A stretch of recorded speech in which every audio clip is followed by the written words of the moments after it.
Today I have 1 hour of Dragon Ball lore for you. Let's get started with the 7 levels of Goku transformations. Level 1, Super Saiyan, the legend becomes reality. For 1,000 years, it was just a myth. The Saiyans whispered stories about a legendary warrior who appeared once every millennium, a Super Saiyan, with golden hair and unstoppable power. Even Frieza, the most powerful tyrant in the universe, feared this legend so much that he destroyed planet Vegeta to prevent it from ever coming true. But legends have a way of becoming reality. On the dying planet Namek, Goku watched helplessly as Frieza killed his best friend Krillin. Something inside him shattered. Rage, grief, and desperation collided in a single moment. His black hair stood on end and turned blonde. His eyes shifted from black to teal green. A golden aura erupted around his body like flames. After 1,000 years, the Super Saiyan had returned. This first Super Saiyan form multiplies the user's base power by 50 times. That's an astronomical leap in strength. Goku went from being completely outmatched by Frieza's final form to dominating him effortlessly. The transformation is triggered by intense emotional need, typically rage or desperation. The Saiyan's hair becomes golden and spiky, their eyes turn green, and their muscle mass increases slightly. But this power comes with drawbacks. The transformation drains stamina quickly. Early on, Goku and the other Saiyans couldn't maintain it for long periods. The form also requires intense emotion to trigger, making it unreliable. Later, through extensive training, Goku and Gohan learned to master this state. They made Super Saiyan their natural form, staying transformed constantly to eliminate the stamina drain and make the power feel as natural as breathing. This mastered version became known as Full Power Super Saiyan. After Goku, others achieved this form too. Vegeta transformed through sheer determination and training, refusing to let Goku surpass him. Gohan unlocked it through rage when fighting Android 16's destroyed body. Trunks was born with the potential and achieved it as a teenager. Goten and Kid Trunks transformed almost effortlessly, showing that Saiyan hybrids born after the form's discovery have an easier time achieving it. The legend that once terrified Frieza became commonplace among Earth's Saiyan defenders. Level 2, Super Saiyan 2, Lightning Strikes. Super Saiyan seemed like the ultimate transformation until Cell pushed a young Gohan past his breaking point. The bio-android had absorbed androids 17 and 18, achieving his perfect form. He was toying with the Z-Fighters, even going so far as to create miniature versions of himself called Cell Juniors to torture Gohan's friends. Gohan was naturally gentle and hated fighting, but when Cell crushed Android 16's head and destroyed his dying message of hope, something changed. Years of suppressed rage and hidden potential exploded outward. Gohan's golden aura crackled with electricity. His hair became more rigid and sharp. His eyes turned even more intense. He had ascended beyond Super Saiyan. This was Super Saiyan 2. The power difference was staggering. Gohan effortlessly destroyed the Cell Juniors that had been beating down the other fighters. He toyed with Perfect Cell the same way Cell had toyed with everyone else. His power was approximately twice that of a regular Super Saiyan, though the exact multiplier is debated. What's clear is that this form represented a new ceiling for Saiyan strength. Super Saiyan 2 has distinct visual differences from its predecessor. The hair becomes sharper and more angular, with distinct spikes. Electricity constantly crackles around the aura, like lightning dancing across the golden energy. The muscle definition is slightly more pronounced, and the user's personality often becomes more aggressive and confident. Goku later achieved this form during his time in the afterlife. Vegeta unlocked it through training and pure willpower, first revealing it during the Majin Buu saga when he allowed himself to be corrupted by Babidi's magic to gain extra power. Caulifla and Kaba from Universe 6 also achieved this transformation, but it will always be remembered as Gohan's moment, the gentle half-Saiyan who became Earth's strongest defender, if only for a brief time. Level 3, Super Saiyan 3 pushing the limit. After dying during the Cell games, Goku spent 7 years in the other world. Unlike most dead souls, he kept his body and continued training. The other world had no shortage of powerful opponents, and Goku used this time to push beyond Super Saiyan 2. What he discovered was a transformation so intense that it pushed the Saiyan body to its absolute limits. When Majin Buu first awakened, Goku returned to Earth for 1 day. He needed to buy time for Trunks to retrieve the Dragon Radar. Standing before the Pink Demon, Goku's power exploded. His hair grew dramatically longer, reaching down his back. His eyebrows disappeared completely, the golden aura intensified, and the lightning became more frequent and violent. His transformation shook the entire planet. This was Super Saiyan 3. The power increase is enormous, approximately 4 times stronger than Super Saiyan 2, making it roughly 400 times base power. Goku in this form could fight evenly with Kid Buu, the purest and most dangerous form of Majin Buu. The raw strength is undeniable. When Goku powered up to this state, the shockwaves were felt across dimensions, and even the Supreme Kai was shocked by such incredible power. But Super Saiyan 3 has serious problems. The energy consumption is absolutely massive. Even for Goku, maintaining this form drains his stamina at an alarming rate. When he was dead and had unlimited energy, it was manageable, but in a living body, the strain is almost too much. During his fight with Kid Buu, Goku planned to finish the battle quickly, but found himself unable to maintain the form long enough to charge a final attack. The transformation also takes time to activate. Unlike Super Saiyan or Super Saiyan 2, which happen almost instantly, powering up to Super Saiyan 3 requires concentration and generates massive energy signatures. This makes it impractical for surprise attacks or quick transformations during battle. Gotenks, the fusion of Goten and Trunks, also achieved Super Saiyan 3. His younger, more resilient fused body handled the strain better than Goku's adult form. But even then, the time limit of the fusion dance was cut dramatically short when using Super Saiyan 3. The form represents the absolute ceiling of what a mortal Saiyan can achieve through training alone. Beyond this point lies the realm of gods. Before we move on, make sure to subscribe if you're enjoying this breakdown. Level 4, Super Saiyan God, Divine Ascension. Years after the Majin Buu saga, a new threat emerged, but this time, it came from above. Beerus, the god of destruction, awakened from his long slumber with a prophecy about a Super Saiyan god. This wasn't just another Saiyan transformation, this was something that existed in the realm of deities, far beyond anything Goku had achieved. When Beerus arrived on Earth, none of the Saiyans' transformations could even faze him. Super Saiyan 3 Goku was swatted aside like an insect. The god of destruction wasn't being cruel, there was simply that vast a difference between mortal power and divine power. Gods possess God Ki, an energy completely different from the ki that mortals use. Without God Ki, you can't sense gods, and you certainly can't fight them effectively. The Oracle Fish had mentioned an ancient ritual. By gathering 6 pure-hearted Saiyans and channeling their energy into a 7th, they could create a Super Saiyan God.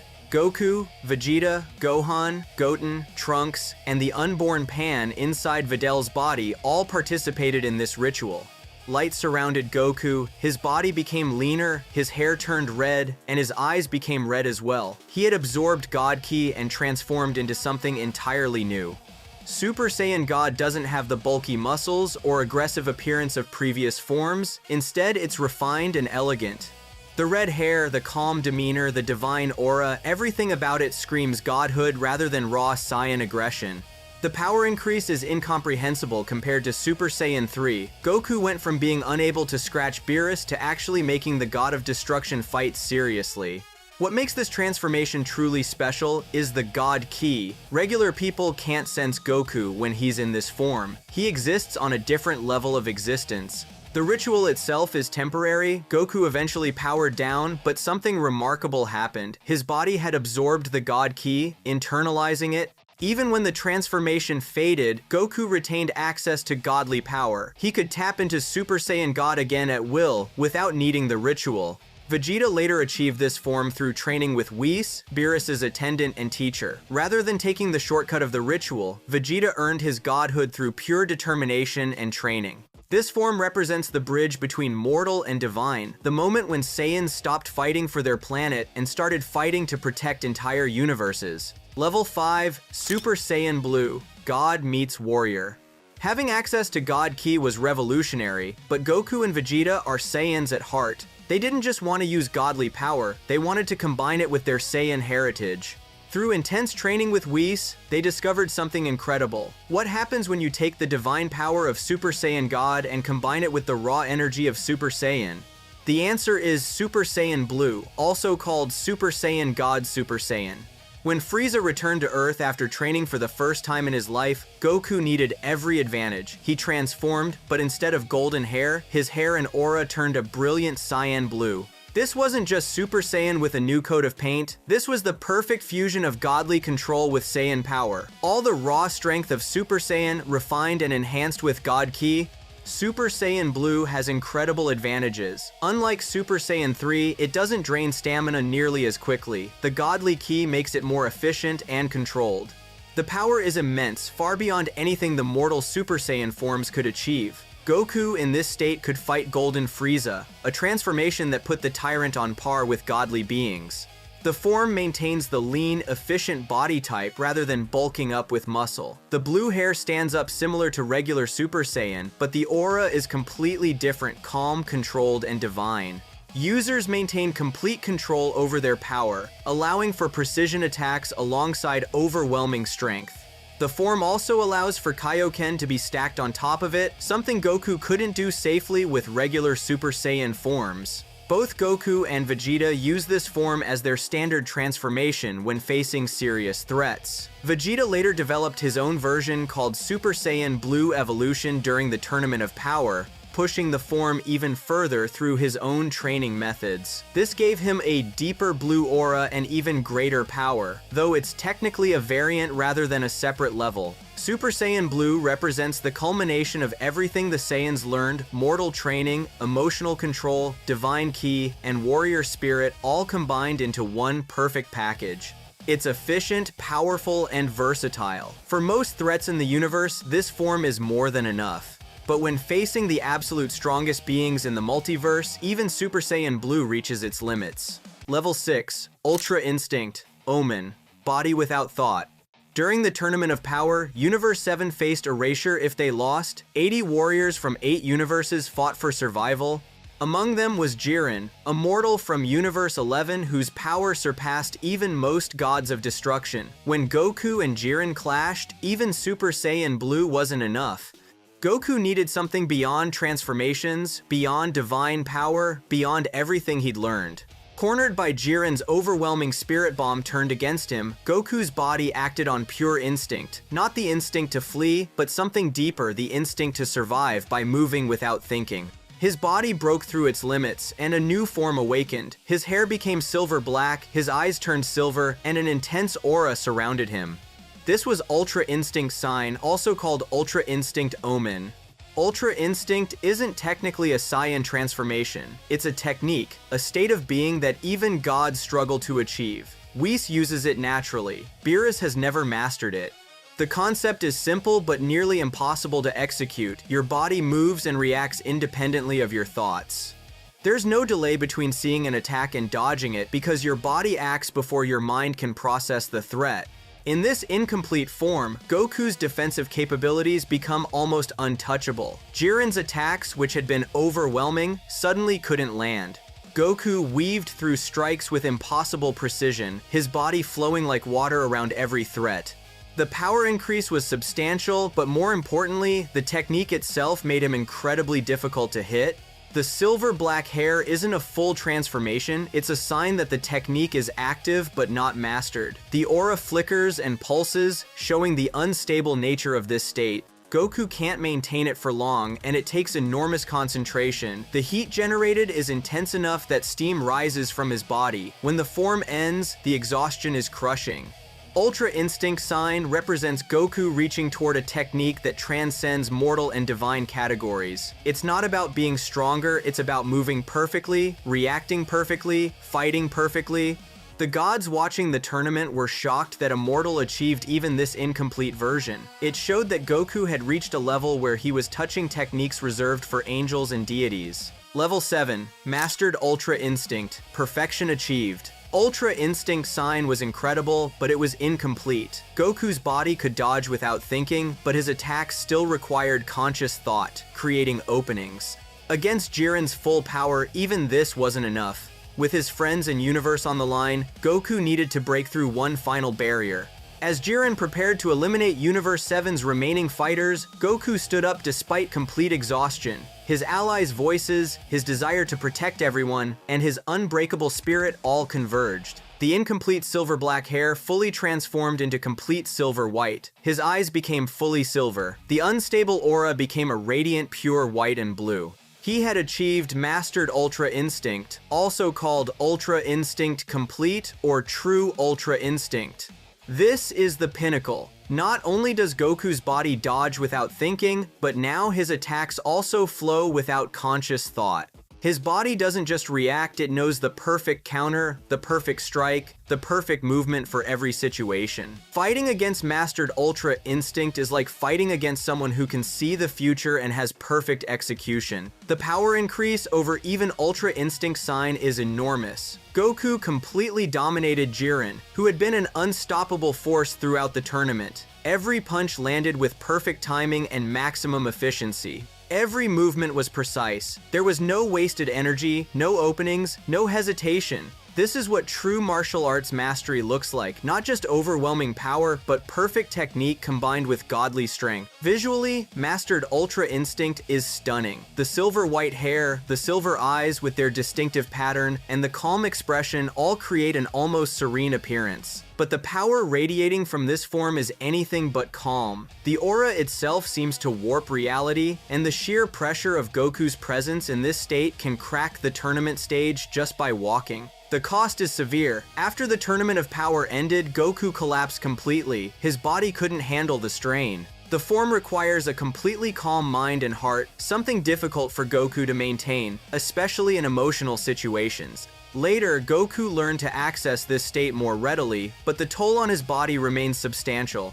Mastered Ultra Instinct isn't the end of Goku's journey, he continues to develop and refine it. In later arcs, he learns to access a version of Ultra Instinct without the complete transformation, using the technique more flexibly. He even develops different variants based on his emotions rather than pure calm. But this complete, mastered state represents the highest peak Goku has reached, a technique that places him among the strongest beings in all the multiverse.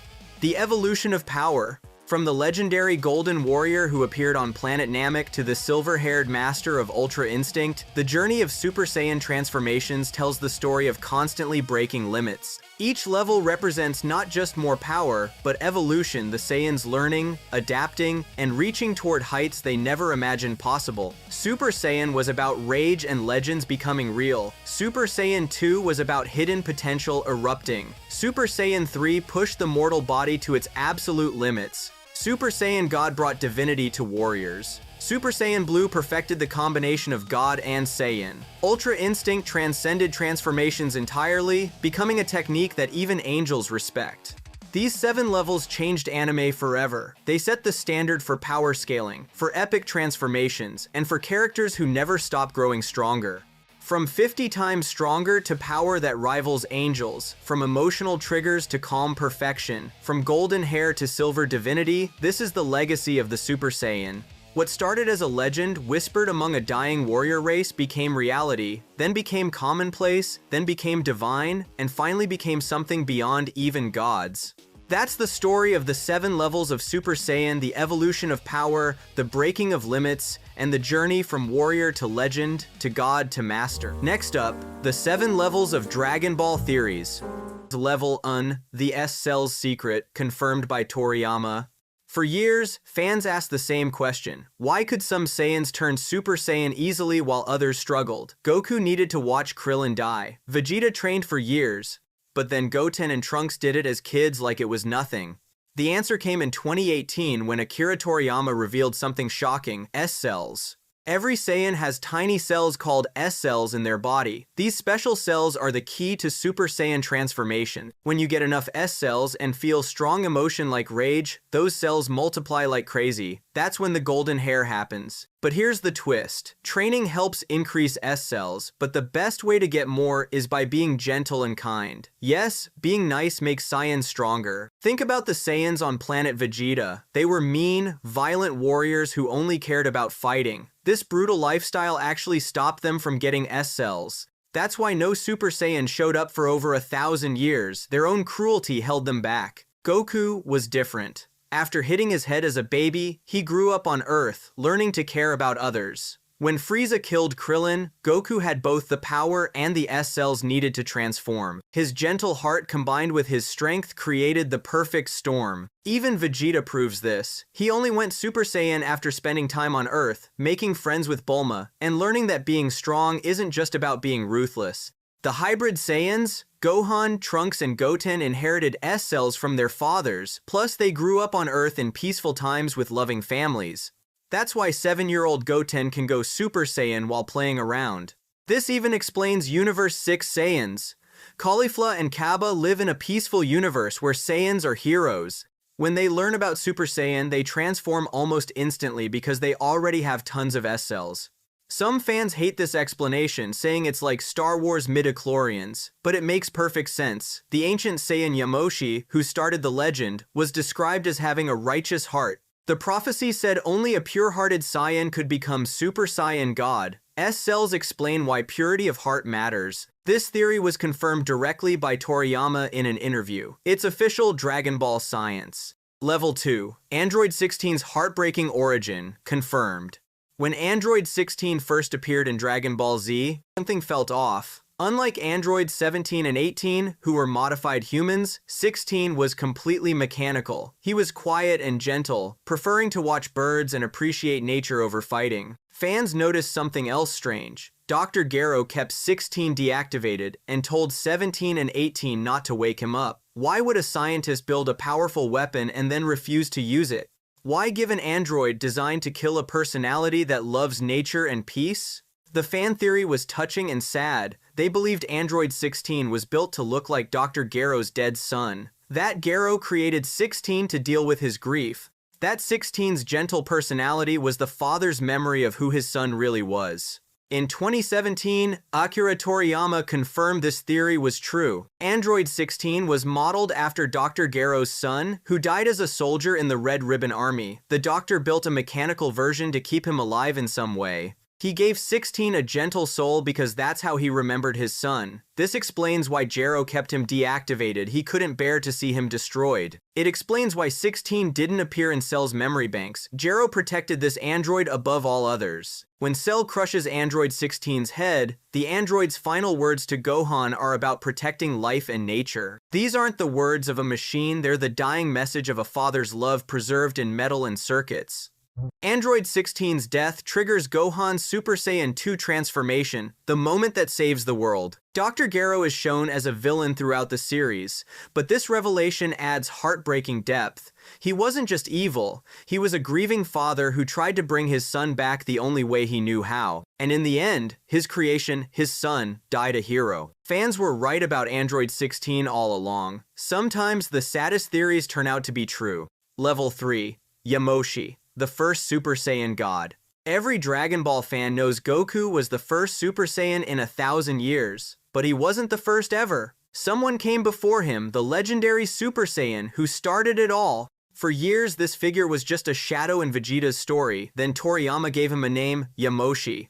Long before planet Vegeta existed, when Saiyans lived on planet Sadala, there was a Saiyan named Yamoshi. He was different from other Saiyans. While they were cruel and violent, he had a righteous heart. He and 5 friends started a rebellion against the evil Saiyans. During this rebellion, Yamoshi was cornered by enemies. His hair turned gold. His power exploded. He became the first Super Saiyan ever, shocking everyone who saw it. But the transformation drained his energy too fast. He wore himself out and was defeated. The evil Saiyans killed him. Yamoshi's story didn't end with his death. His spirit continued to wander the universe, searching for 6 pure-hearted Saiyans. After death, Yamoshi's spirit worked with 5 other righteous Saiyans to perform a ritual, channeling their power into a 6th Saiyan and creating the first Super Saiyan God. A Namekian elder was so moved by his story that he wrote it down in the Namekian Book of Legends. This is how Shenron knew about Super Saiyan God when Goku asked about it thousands of years later. Yamoshi's legend had massive effects. His Super Saiyan story became the myth that Frieza feared so much. Frieza destroyed planet Vegeta and nearly wiped out the entire Saiyan race because of this legend. One righteous warrior's transformation led to genocide. When Goku performed the Super Saiyan God ritual in Battle of Gods, Yamoshi's spirit appeared during the ceremony. When Goku thought he reached his limit as Super Saiyan God while fighting Beerus, it was Yamoshi's voice that told him to keep pushing. Some fans believe Yamoshi will return as an actual character. Dragon Ball loves bringing back legends as real threats or allies. Broly was a legend that became real. What if Yamoshi appears as either a villain corrupted by time or an ancient ally who can teach Goku and Vegeta the true secrets of Super Saiyan God? What we know for sure is that Yamoshi is both the legendary Super Saiyan and the first Super Saiyan God. His legacy shaped the entire Dragon Ball universe. Yamoshi proves that the strongest Saiyans aren't the most violent, they're the ones with pure hearts. Level 4, Beerus sealing Old Kai, the self-preservation theory.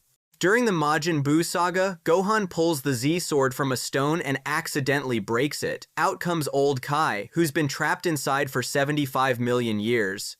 He mentions that someone incredibly powerful sealed him away, someone not as bad as Buu, but still terrifying. Dragon Ball Super confirmed it was Beerus, the god of destruction. The official story is simple. Every 1,000 years, the Supreme Kais and gods of destruction meet to coordinate their work. At one meeting 75 million years ago, Beerus and Old Kai got into an argument over something trivial, so trivial that Old Kai can't even remember what it was about. Beerus got angry, but he couldn't destroy the sacred world of the Kais, so instead, he sealed Old Kai in the sword as punishment. But fans have a darker theory about the real reason. In Dragon Ball Super, we learn that each god of destruction is life-linked to their universe's Supreme Kai. If the Supreme Kai dies, the god of destruction dies too. Gods of destruction are incredibly powerful. Almost nothing can kill them, but Supreme Kais are relatively weak. Mortals can beat them. During the Buu saga, we saw how easily Kid Buu killed Supreme Kais.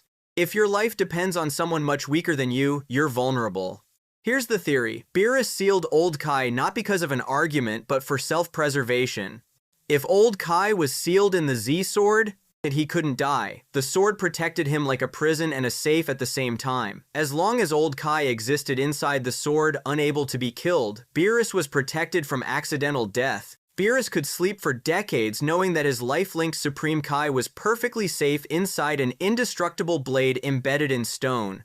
This theory explains some odd things. Why did Beerus pick such a specific punishment? Why not just yell at Old Kai or ban him from meetings? Why choose sealing, which happens to be the one method that protects someone from death without killing them? In Future Trunks' timeline, Future Dabura turns the Z-sword to stone with his spit. When it breaks, Future Old Kai actually dies instead of being freed. And in that timeline, Future Beerus is also dead. Could this be connected? Did killing Old Kai kill Beerus too? There's even a theory that Beerus sealing Old Kai accidentally saved him. When Kid Buu went on his rampage and killed all the other Supreme Kais, Old Kai survived because he was safely sealed away. Beerus's selfish action inadvertently preserved the one Supreme Kai who could help during the Buu crisis. Whether Beerus sealed Old Kai for self-protection or because of an argument, he got away with it for 75 million years. That's longer than dinosaurs existed on Earth. And sealing Old Kai might have been the smartest thing he ever did. Before we continue with the crazier theories, make sure to subscribe if you're enjoying this breakdown. Level 5, the Grand Priest Final Villain Theory. This theory is wild. What if the kindest, most helpful character in Dragon Ball Super is actually the final villain? What if the Grand Priest is playing everyone, including Zeno? The Grand Priest is Zeno's attendant and the father of all the angels, including Whis. He's stated to be one of the 5 strongest beings in the multiverse. He's calm, polite, and always smiling. He seems to have everyone's best interests at heart. But here's where it gets suspicious. The Grand Priest has access to everything. He organized the Tournament of Power where entire universes were erased. He was the one who suggested the rules. He controlled every aspect of it. What if he had his own reasons for wanting certain universes gone? Some fans believe the Grand Priest actually created Zeno. Why? Because before Zeno, the Grand Priest might have ruled everything himself, but something threatened him. So he created Zeno, a being powerful enough to erase anything, including his enemies. But the plan backfired. Zeno became so powerful that even the Grand Priest can't control him anymore. Now the Grand Priest is stuck serving someone more powerful than himself. This would explain so much. Why does the Grand Priest always smile? Maybe it's a mask. Why does he train Goku and Vegeta through Whis? Maybe he's preparing weapons to use against Xeno when the time is right. Why is he so involved in mortal affairs? Maybe he's searching for power that can challenge the Omni King. Think about Whis' role. He's training Goku and Vegeta in godly techniques. They're learning Ultra Instinct, a power that even gods of destruction struggle with. What if the Grand Priest ordered Whis to find and train warriors capable of reaching power beyond gods of destruction? Warriors who could, with enough time, threaten even Xeno? The relationship between Xeno and the Grand Priest is also odd. Xeno acts like a child. He doesn't understand complex situations. He erases universes almost playfully. The Grand Priest is always there guiding him, suggesting things, explaining situations in ways that benefit certain outcomes. It's like watching a puppet master work. What if the Grand Priest is waiting for Goku to become strong enough, trusted enough, close enough to Xeno? Then, when the time is right, he'll manipulate events to have Goku fight Xeno. But here's the crazy part. What if Goku saves Xeno from the Grand Priest? They're friends after all. Goku is probably the only person in the multiverse who treats Xeno like a regular person instead of a god. If the Grand Priest makes his move, Goku might be the one who stands between him and Xeno. This would lead to the ultimate battle, Goku and Vegeta versus the Grand Priest, a fight against the being who knows all martial arts, all techniques, and has trained angels for millions of years. Is this theory true? We don't know, but Dragon Ball has a history of friendly faces becoming villains, King Piccolo, Vegeta, Frieza coming back, even Zamasu, a Supreme Kai, became evil. If the Grand Priest is the final villain, it would be the perfect twist. The one person everyone trusted. The one being nobody suspected. The gentle father figure who was actually the biggest threat all along. Level 6. The Saiyan Tail. Divine Power Storage Theory.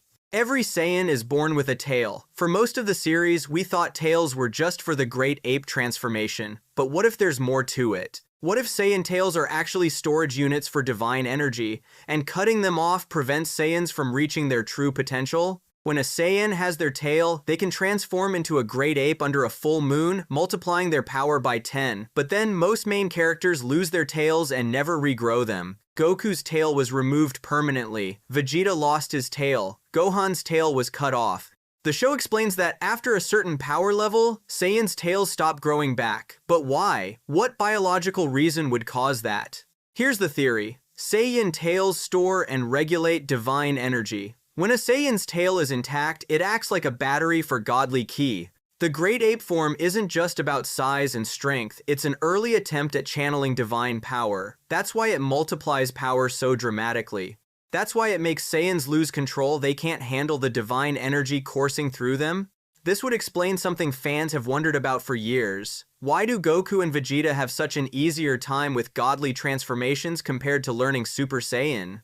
Maybe their bodies already had the capacity for God Ki built in. The tail was the key, and even though it's gone, the biological structure remains in their DNA. Look at Super Saiyan 4 from Dragon Ball GT. Yes, GT isn't canon, but the design is interesting. Super Saiyan 4 brings back the tail and combines Great Ape power with Saiyan control. It's like accessing the tail's true purpose, merging godly power with Saiyan biology. This theory suggests that cutting off Saiyan tails was either an accidental mistake or a deliberate act to limit their power. Planet Vegeta was under Frieza's control. Frieza feared Super Saiyan Legend. What if he ordered Saiyan tails to be removed? This would keep Saiyans strong enough to work for him, but never strong enough to access their divine heritage. The tail theory also explains hybrid Saiyans. Gohan, Trunks, and Goten were all born with tails, but they access powerful forms easily. Gohan's beast form came from seemingly nowhere. What if their hybrid DNA kept the tail's divine energy storage ability at a genetic level, even without the physical tail?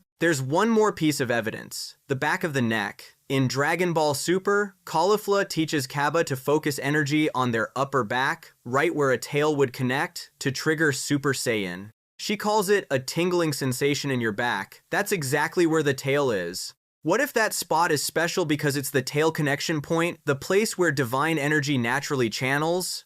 If this theory is true, then Saiyans with tails who learn to control their power would be unstoppable. They'd have access to Super Saiyan, God Ki, and the mysterious tail power all at once. Maybe that's the true form beyond Ultra Instinct and Ultra Ego. The Saiyan tail might be the most misunderstood part of Dragon Ball biology. Everyone thought it was just for transforming into a monster, but what if it was actually the key to godhood all along? Level 7, the multiverse is just a toy, the ultimate theory.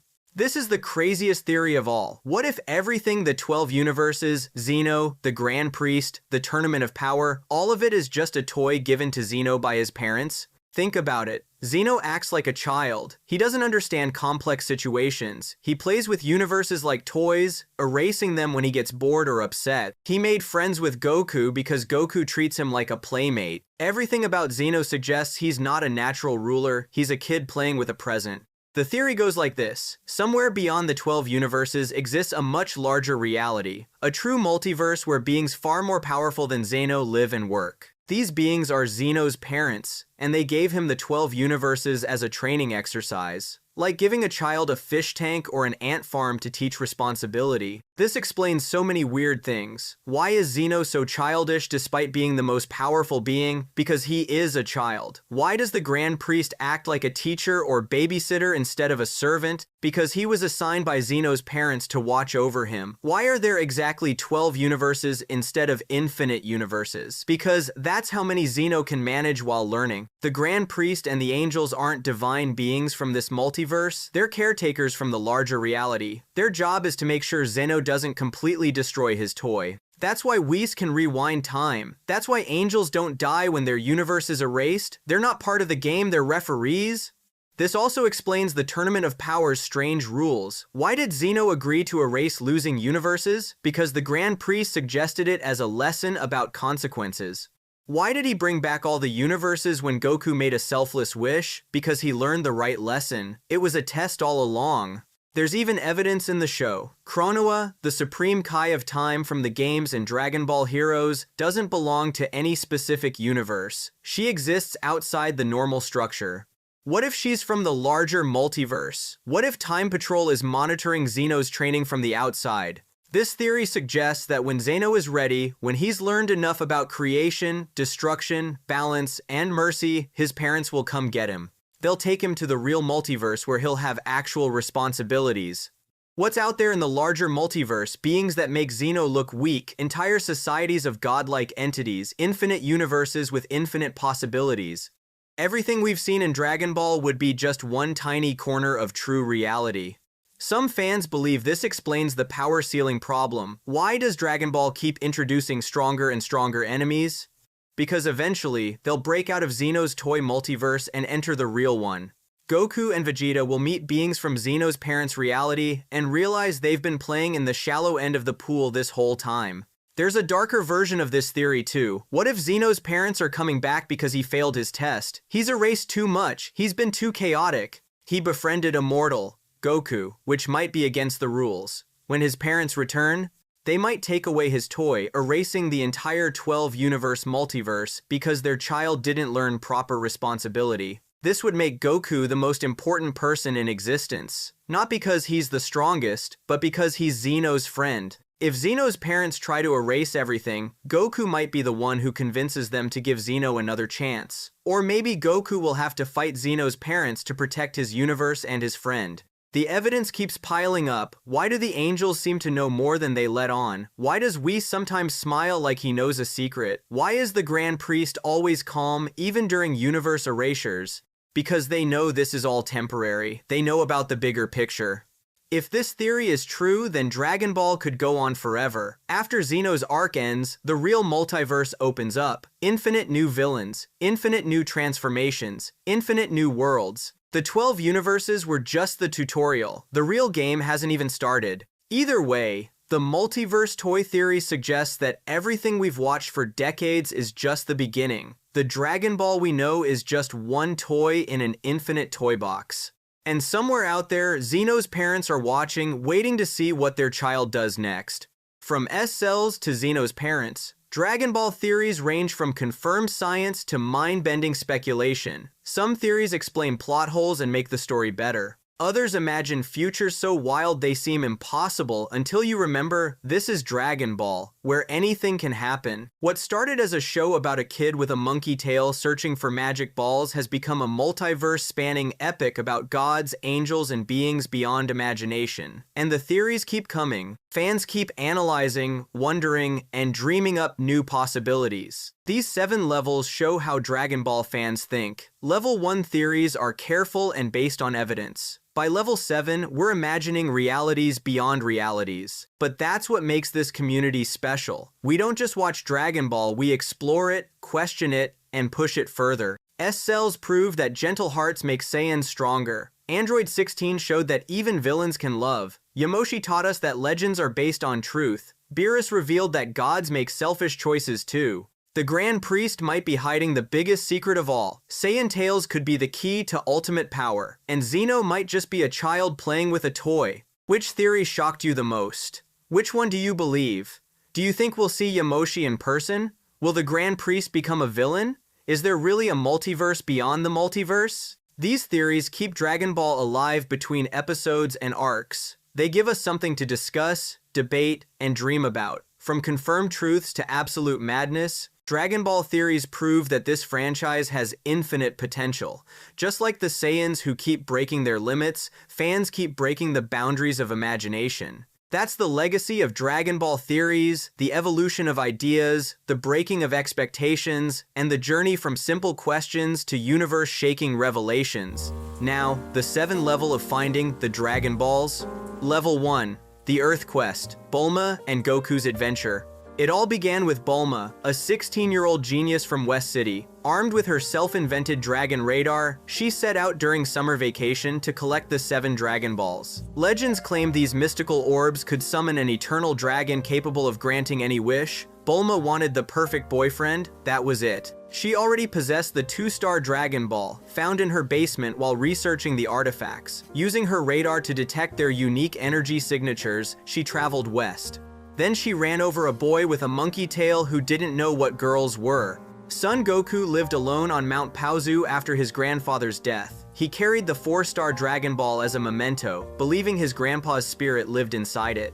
When Bulma's bullets bounced off his head, Goku agreed to join her journey because his grandfather told him to be nice to girls. The hunt progressed through a series of colorful encounters. Master Roshi gave them the 3-star ball in exchange for Bulma flashing him. Oolong the shape-shifting pig had the 6-star ball in his village. At Fire Mountain, the Ox King's daughter Chi-Chi helped them retrieve the 7-star ball after Roshi accidentally destroyed the entire mountain with his first ever Kamehameha wave. Their final stop was Emperor Pilaf's castle. The diminutive tyrant had gathered 1 Dragon Ball while Bulma's group collected 6. Pilaf captured them, stole their balls, and summoned Shenron for world domination. But Oolong interrupted with a panic wish for panties, preventing Pilaf's reign before it began. This first hunt established everything: the radar technology, the 1-year waiting period, the way Shenron darkened the sky. Most importantly, finding the Dragon Balls required equal parts technology, strength, and luck. Bulma's radar made the search possible. Goku's strength made survival possible. When Shenron granted Oolong's wish and vanished, the Dragon Balls scattered. Nobody died, nobody destroyed planets, it was pure, simple, and fun. Level 2, the Red Ribbon Era, Greed and Power. What began as innocent adventure turned into war. After winning the 21st World Martial Arts Tournament, Goku resumed his search for the 4-star ball. A global military force called the Red Ribbon Army was also hunting Dragon Balls with one goal: world domination. At least, that's what everyone believed. The Red Ribbon Army controlled massive resources, bases worldwide, jets, tanks, advanced androids, and their own dragon radar, though inferior to Bulma's design. Bulma herself stated Earth's military couldn't stand against them. Commander Red led this empire. A diminutive man with an eye patch, he ruled through fear and immediate execution for failure. When Colonel Silver lost to Goku, Red sentenced him to death. The organization operated on terror. Goku encountered them when Colonel Silver raided a village for a Dragon Ball. After defeating Silver, Goku became a shoot-on-sight target. General White held the 2-star ball in Muscle Tower. Goku destroyed the tower and took it. General Blue commanded underwater operations. Colonel Yellow controlled the sacred land of Korin. One by one, Goku dismantled their forces. When his army kept failing, Commander Red hired mercenary Tao, the world's deadliest assassin. Tao succeeded where others failed, beating Goku and stealing his Dragon Balls. But after training at Korin Tower, Goku returned stronger, defeated Tao, and stormed Red Ribbon headquarters. Staff Officer Black discovered the truth right before Goku's arrival. Commander Red didn't want world domination. The entire organization, all the deaths, the global terror campaign, it all existed because Red wanted to wish himself taller. He hated his height so much he built an empire just to change it. Black shot Red dead for this betrayal and took command. Minutes later, Goku destroyed him too. The Red Ribbon army collapsed completely. This era showed that finding the Dragon Balls now required military-scale operations. Individual seekers stood no chance against organized forces with global reach. The hunt had evolved from adventure to warfare. Level 3, the King Piccolo era, when wishes turned dark. When King Piccolo emerged, the Dragon Balls stopped being objects of wonder and became instruments of death. After being freed by Emperor Pilaf, the ancient Demon King hunted the Dragon Balls to restore his youth. King Piccolo killed Krillin, Goku's best friend, to steal a Dragon Ball. When Goku tried revenge, Piccolo nearly killed him. Piccolo swallowed 2 Dragon Balls to prevent anyone from gathering all 7. His strategy: let the heroes collect the remaining balls, then kill them and take everything. Master Roshi tried using the evil containment wave to seal Piccolo away. He missed and died from the technique's strain. With 6 Dragon Balls, Piccolo summoned Shenron. Tien Shinhan ordered Chiaotzu via telepathy to make a wish first to send Piccolo away forever. Chiaotzu jumped forward shouting the wish. Piccolo killed him before he finished speaking. Piccolo's wish came next: restore his youth. Shenron granted it immediately. Then Piccolo did something nobody thought possible. Before Shenron could disperse, Piccolo fired a massive energy wave at the Eternal Dragon. Shenron died, his body exploded. The Dragon Balls cracked and turned to stone, becoming useless. For the first time in Dragon Ball's history, the safety net vanished. Death became permanent. A villain succeeded in making his wish and destroyed the Dragon Balls to prevent anyone from using them against him. King Piccolo declared himself ruler of Earth and legalized all crime. Goku eventually defeated Piccolo after drinking the Ultra Divine Water at Korin Tower, gaining enough power to kill the Demon King. But Krillin, Master Roshi, and Chiaotzu remained dead. The Dragon Balls remained broken. Only when Goku reached Kami's lookout did hope return. Kami created Earth's Dragon Balls, and as their creator, he could restore them. He revived Shenron, who brought back everyone Piccolo killed. But the precedent was set. The Dragon Balls could be destroyed. Wishes could bring tyranny. Finding them now meant risking total loss. Level 4, the Namek Saga, Beyond Earth. When Earth's Dragon Balls became inactive after Piccolo's death fighting Nappa, Bulma discovered another set existed on planet Namek.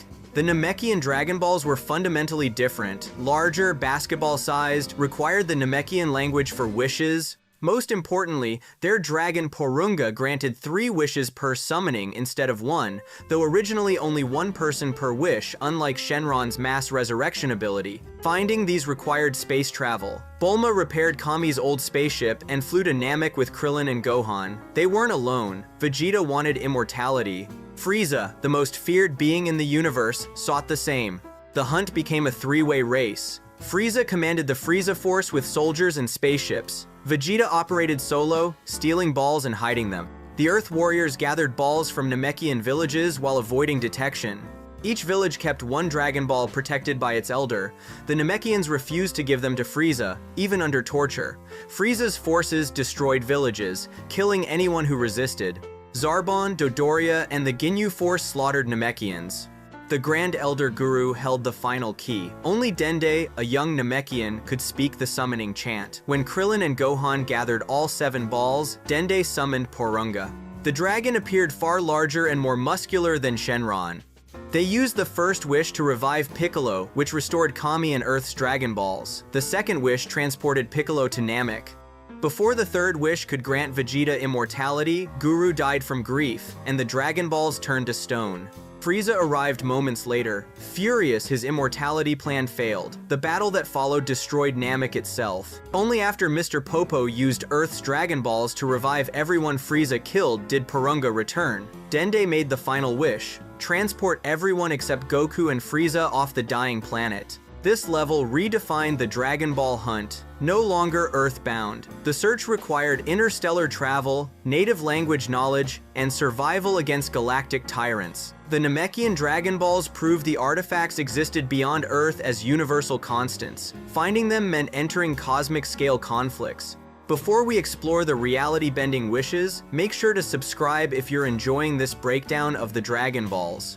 Level 5, the Frieza Resurrection, the price of playing God. For years after Namek, the Dragon Balls restored fallen warriors and fixed battle damage. Then someone used them to bring back pure evil. Sorbet commanded the remnants of Frieza's army. After losing their emperor to Goku and future Trunks, the organization crumbled. Sorbet decided they needed their leader back. Unable to locate New Namek, Sorbet traveled to Earth. The Pilaf gang had gathered all 7 Dragon Balls. Sorbet forced them to summon Shenron at gunpoint. Shenron hesitated when Sorbet wished to revive Frieza. The tyrant had been dead for years, obliterated when future Trunks sliced him into pieces. Shenron explained he could restore Frieza's soul, but his body would return in the exact state it died, scattered chunks of cybernetic parts and flesh. Sorbet accepted. Frieza's pieces fell from the sky. Tagoma and Sorbet collected every fragment and placed them into healing chambers aboard their ship. The technology reconstructed Frieza completely. 2 wishes remained, but before Sorbet could decide, Shu interrupted by wishing for 1 million Zeni. Mai wished for the world's most delicious ice cream. The Dragon Balls scattered. This resurrection marked a turning point. The Dragon Balls had brought back heroes countless times, but Frieza's revival proved the balls didn't judge morality. Evil could return just as easily as good. Frieza trained for 4 months. He unlocked Golden Frieza, a transformation rivaling Super Saiyan Blue. He returned to Earth with 1,000 soldiers and nearly destroyed the planet. Only Whis reversing time prevented annihilation. The Dragon Balls lost their innocence. They became a cosmic reset button anyone could press, finding them no longer guaranteed positive outcomes. Level 6, the Super Dragon Balls Cosmic Scale. When gods entered the picture, so did a new kind of wish. In Universe 6 and Universe 7, rumors spoke of the original Dragon Balls, the Super Dragon Balls. Created by the dragon god Zalama in year 41 of the Divine Calendar, these were the first Dragon Balls ever made. The Super Dragon Balls are planet-sized. Each ball has a diameter of 37,196 kilometers, roughly 27 times larger than Earth. When scattered, they spread across both Universe 6 and Universe 7, requiring universal scale searches. Summoning Super Shenron requires speaking the divine language. Only gods or those with divine translation can make wishes. When summoned, Super Shenron appears larger than galaxies, though he can shrink to building size. The Super Dragon Balls grant literally any wish without limitation. Champa wanted to swap Universe 6's destroyed Earth with Universe 7's thriving Earth. No other Dragon Balls possess this raw power. The Tournament of Destroyers showcased this perfectly. Teams from Universe 6 and Universe 7 battled for the Super Dragon Balls. Universe 7 won. Beerus wished for Universe 6's Earth to be restored completely. The wish granted instantly. Zamasu later exploited the Super Dragon Balls twice. First, he wished to swap bodies with Goku, creating Goku Black. Then, he wished for immortality. Both wishes succeeded without issue. After the Tournament of Power, Android 17 used the Super Dragon Balls to restore all universes erased during the tournament. Universes containing trillions of lives returned in seconds. Finding the Super Dragon Balls requires resources beyond mortal comprehension. Faster than light travel across 2 universes. Divine language knowledge. The ability to move planet-sized objects. For mortals, it's nearly impossible without divine assistance. The Super Dragon Balls represent the ultimate power. They exist at a scale where wishes affect entire universes, where limitations don't apply, where reality bends to the wisher's will. Drop a comment below on which Dragon Ball set you'd want to find. Would you choose Earth's convenient Shenron or risk hunting the universe-altering Super Dragon Balls? Quick note, we know Dragon Ball GT isn't canon to the main series since Dragon Ball Super exists, but it had such an interesting take on the Dragon Balls that we're including it as the final level. Level 7, the final wish, the end of the legend. By the end of Dragon Ball GT, the Dragon Balls had absorbed centuries of negative energy from constant misuse. This energy gave birth to the Shadow Dragon's evil manifestations of every selfish wish ever made. 7 Dragon Balls meant 7 Shadow Dragons. Each dragon embodied negative energy from a specific wish. Oceana Shenron came from Oolong's panty wish. Haze Shenron came from Appa wishing back his father. Nuova Shenron came from King Piccolo's youth wish. Sin Shenron came from the wish to revive everyone Frieza killed, supposedly the most selfless wish, yet it released the most negative energy. The dragons scattered across Earth. Goku and Pan hunted them one by one. Some used trickery, others relied on elemental powers. The 4-star dragon Nuova Shenron stood apart as honorable. His brother Ice Shenron was the opposite, using dirty tactics and blinding Goku. Sin Shenron proved the strongest. When he absorbed all 7 Dragon Balls, he transformed into Omega Shenron 10 times more powerful with every Shadow Dragon's abilities combined. His negative energy threatened to consume the universe. Super Saiyan 4 Goku couldn't beat him. Super Saiyan 4 Vegeta joined, and together they still lost. Fusion into Super Saiyan 4, Gogeta succeeded briefly, but expired too early. Goku attempted a Spirit Bomb, but Omega blasted him with the Negative Karma Ball, a massive sphere of negative energy that seemingly killed Goku. When the dust cleared, Goku stood changed. He gathered universal energy for a Super Ultra Spirit Bomb and obliterated Omega Shenron. The original Shenron appeared without being summoned. He explained he couldn't grant wishes for a long time due to negative energy. Goku asked for one final wish: revive everyone killed by Super 17 and the Shadow Dragons. Shenron granted it.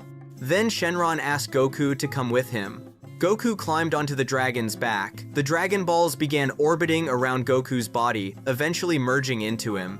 The 4-star ball went directly into his heart. Goku and Shenron vanished together, taking the Dragon Balls from Earth permanently.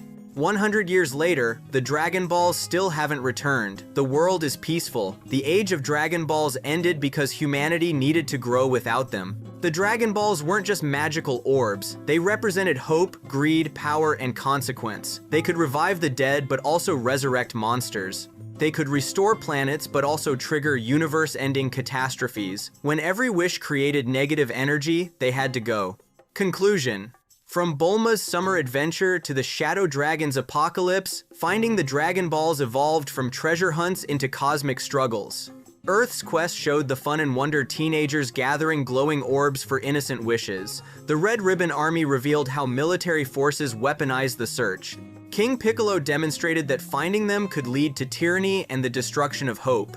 Namek expanded the hunt across galaxies, proving Dragon Balls existed beyond Earth. Frieza's resurrection showed that finding them could unleash evil just as easily as save heroes.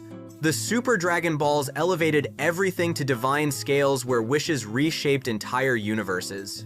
And GT's Shadow Dragons proved that using the Dragon Balls too frequently created consequences nobody predicted. The very act of finding them, wishing on them repeatedly, built up negative energy that nearly destroyed reality. The Dragon Balls existed because people needed miracles, but miracles come with prices. What started as a girl with a radar and a dream became gods, fighting across universes and dragons made of pure negative energy. In the end, the Dragon Balls vanished because they served their purpose. They brought people together. They gave heroes second chances. The greatest lesson wasn't about finding the Dragon Balls, it was about knowing when to stop looking. If you enjoyed this video, make sure to subscribe, and I'll see you in the next one.